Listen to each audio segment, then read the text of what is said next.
আল্লাহ পাক বলছেন বিমা জিতা ইয়া হাবিবি মিন দুনিয়াকা, দোস্ত দুনিয়া থেকে কি নিয়ে আসছো?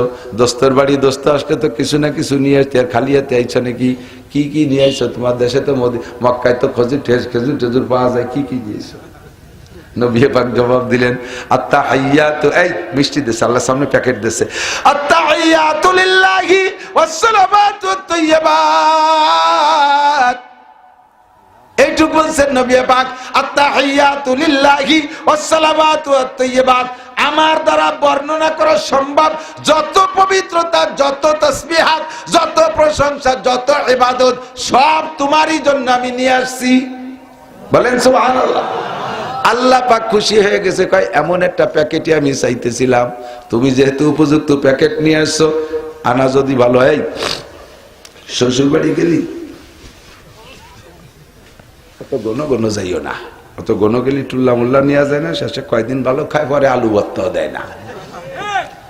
1 বছর পর একবার যাবা, যার মতো যাবা, বুড়ো কাল পর্যন্ত শ্বশুর বাড়ি ভিটা মাংসের মতো যাবা, গাড়ি ভরিয়ে খাবার টাবার নিয়ে যাবা।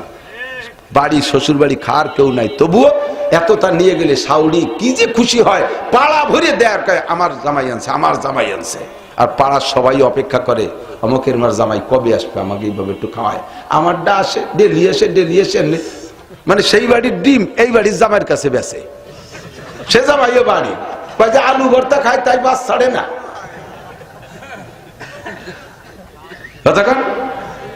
আমি এই উসুলের তারা বলতে বছরে একবার যাই, এখন এই বুড়ো কালে 30 বছর আগে বিয়ে হয়েছি, এখনো একবার যাই, 20,000 25,000 30,000 টাকা নিয়ে ভেঙে শাশুড়ির কাছে দিয়ে চলে আসি, একত্র খাই।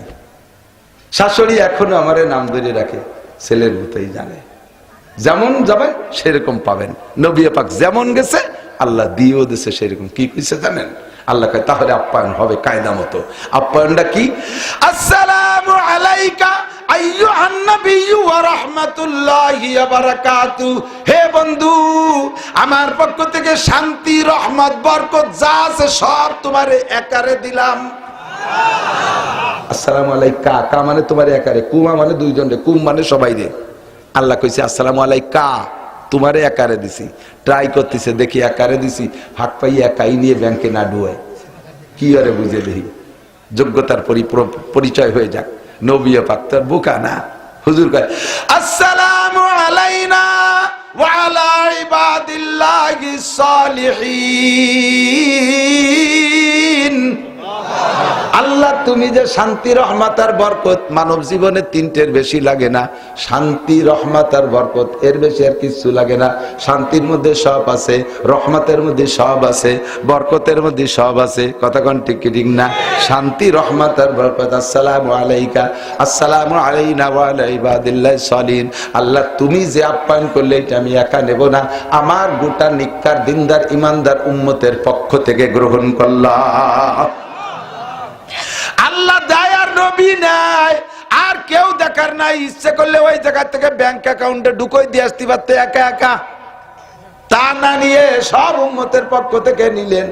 এরপরে 8 জন ফেরেশতা আরশ বহনকারী, 8টা খুঁটি ধরে উসরিয়া সো জায়গা আর কেউ নাই ওই 8 জন ছাড়া। ওই 8 জন আল্লাহর কথা, নবীর কথা শুনে দূর থেকে স্লোগান দিয়ে উঠছে, আশহাদু আল্লা ইলাহা ইল্লাল্লাহু ওয়া আশহাদু আন্না মুহাম্মাদান আবদুহু ওয়া রাসূলুহু। 2 জনে যা লেনদেন করছেন সব আমরা শুনছি, আমরা সাক্ষী, সব আমরা। আশহাদু আল্লা ইলাহা ইল্লাল্লাহ, আমরা সাক্ষী দিয়ে আল্লাহ ছাড়া কোনো মাবুদ নাই। ওয়া আশহাদু আন্না মুহাম্মাদান আবদুহু ওয়া রাসূলুহু, আর মুহাম্মাদুর রাসূলুল্লাহ আল্লাহর বান্দা ও রাসূল। 2 জনে যা বলা বলি করছেন আমরা সাক্ষী। বলেন না সুবহানাল্লাহ।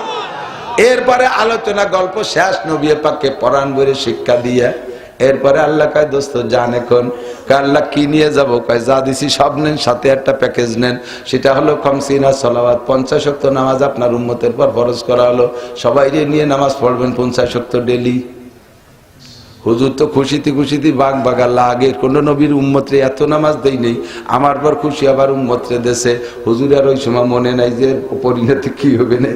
5ম আসমানে আসলি মুসা আলাইহিস সালামের সাথে সাক্ষাৎ। মুসা আলাইহিস সালাম বলতেছেন বিমাজি তাইয়া মুহাম্মদ মির রব্বিকা, মুহাম্মদ তোমার আল্লাহ তোমারে কি দেশে, কি নিয়ে বাড়ি যাচ্ছ না খালি হাতে যাচ্ছ?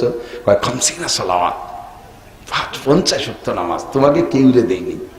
হযরত মুসা কয় ফারজি সুম্মাস্তাকিল ওয়া খাফফি, যাও ফিরে যাও একটু কুমায় নিয়ে আসো, লা তুতিকু উম্মাতুক আর জাররাতু বিউম্মতি বিসালাসাতি আওকাত, আমার উম্মতের উপরে 3 ওয়াক্ত নামাজ ফরজ ছিল, তাই দিয়ে পরীক্ষা করছি, তারা শক্তিশালী উম্মত, 20-30 হাত লম্বা ছিল, তাই তারা 3 ওয়াক্ত পড়ি না। তোমার এই হাঁটুসুলা উম্মত, বুড়ো 15-16 বছর বয়সে ডায়াবেটিস হয়ে যাবে, 12-14 বছর বয়সে চশমা ছাড়া পায়খানার দরজা খুঁজে পাবে না, উঠোনে বাড়ি দেবে, আর 16-17 বছর বয়স হতে চুল দাড়ি পাইয়ে ফাঁকা ফাঁকা সাদা হয়ে যাবে। এ মাজায় বল থাকবে না হাঁটু 50 ওয়াক্ত মানে কি প্রত্যেক 20 মিনিট পর পর একা করতো।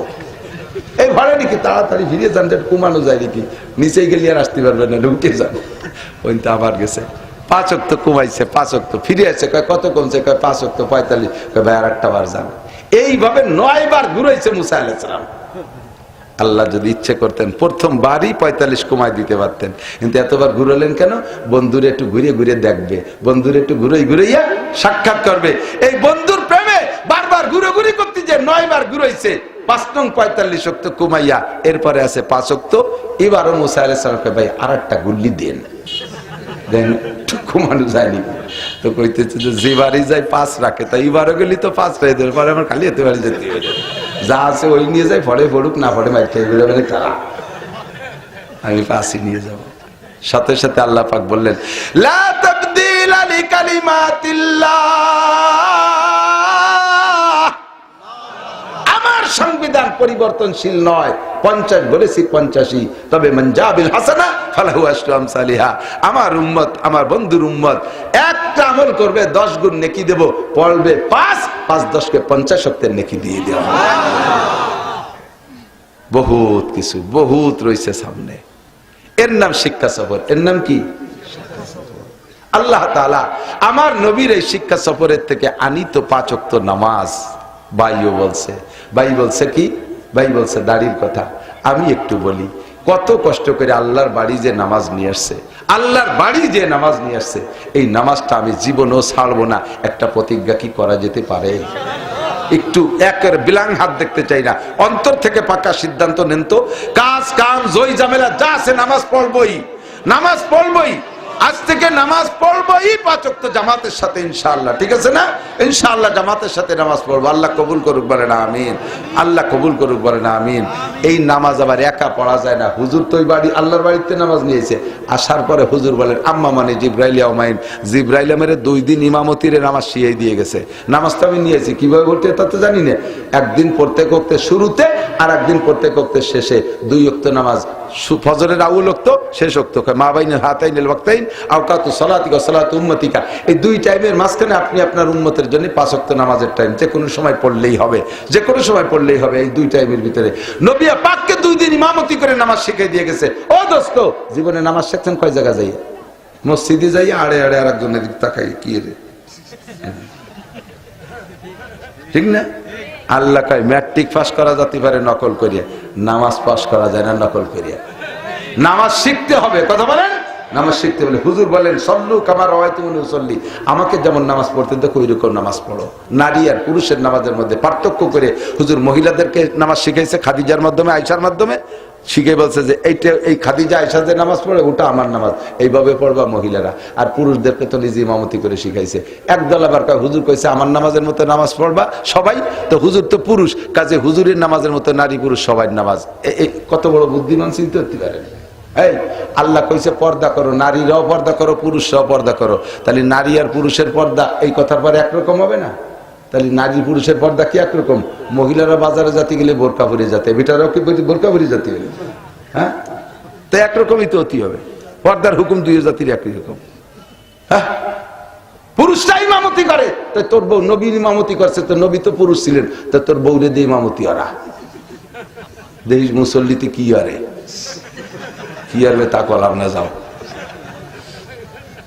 ফাজিল ইদ্দাল আমা গেছে এবার ফাজিলতে। নারীদের নামাজ আলাদা, পুরুষের নামাজ আলাদা। আমরা কি করব? প্রত্যেক ওয়াক্ত নামাজ মসজিদে পড়বো। এদিক তাকান, কখনো যদি কোনো কারণবশত আপনারা পাবলিকরা 2টি মাসালা দূরে, ওই গোড়া একটা কথা বলছে হাসানাতুল আবরার সাইয়্যিদুল মুকাররমিন মাওলানা উসমান গনি মুসাফিরি, মাওলানা আবুল কালাম সাহেব, কোনটা স্থানীয়ভাবে বাড়ি থেকে কারণবশত যদি জামাত ফেল হয়ে যায়, আসানুল ফতোয়ার ভিতরে লাগছে, তাহলে উন্ডা মসজিদে যাইয়ে দেবালোকে জামাতের পরে একা একা নামাজ পড়বে না, উনটা ঘরের মধ্যে পড়বে। কারণ ওনারই পরে জামাত ফেল করা দেখে পাবলিকই শিক্ষা নেবে, আল্লাহ এত বড় হুজুর জামাত ফেল করে যদি দোষ নয় তো আমার দোষ কি? পাশাপাশি জামাত ফেল করে একটা কবিরা গুনাহ, এই কবিরা গুনাহটার এজহার হয়ে গেছে, উনি আলেম মানুষ হয়ে একটা কবিরা গুনাহ করছে, তাই মানুষের সামনে জানাই দিল, এই জন্য উনি পড়বে গোপনে ঘরের ভিতরে। আপনারা পাবলিকে যদি জামাত ছুটে যায় তাহলে বাইরে বাইরে জামাত করলে 27 গুণ নেকি পাবেন, কিন্তু মসজিদের কারণে হলো 500 গুণ। বাইরে জামাত করার কারণে জামাতের ফজিলত নেবে বলে আলাদা করে জামাত করছে মসজিদের বাইরে জামাতের ফজিলত, তাতে হয়েছে 1 রেখাতে 27 রেখাত, কিন্তু মসজিদি পড়লি তো অত 500 গুণ, সে মসজিদি না পড়ে বাইরে পড়ছেন, লস হয়ে গেছে না? একা একাও যদি মসজিদি পড়েন জামে মসজিদের কারণে আপনাকে 500 গুণ বেশি নেকি দেওয়া হবে। তাহলে কাজেই বাইরে এই জামাত নিয়ে না পড়ে ভিতরে পড়ে। হ্যাঁ, যদি আপনারা পাবলিক হন, আপনার সূরা কিরাত ভালো না থাকে, তাহলে একজন ভালো আলেম পাইলে তারা নিয়ে বাইরে পড়বেন, কারণ আপনার সূরা গলত, আপনার নামাজ হয় না। সূরা গলত থাকলে, কিরাত পড়া গলত থাকলে নামাজ হয় না। এই জন্য আপনারা পুরুষরা জামাতের সাথে নামাজ পড়ার চেষ্টা করবেন। রাজি আছেন তো ইনশাআল্লাহ?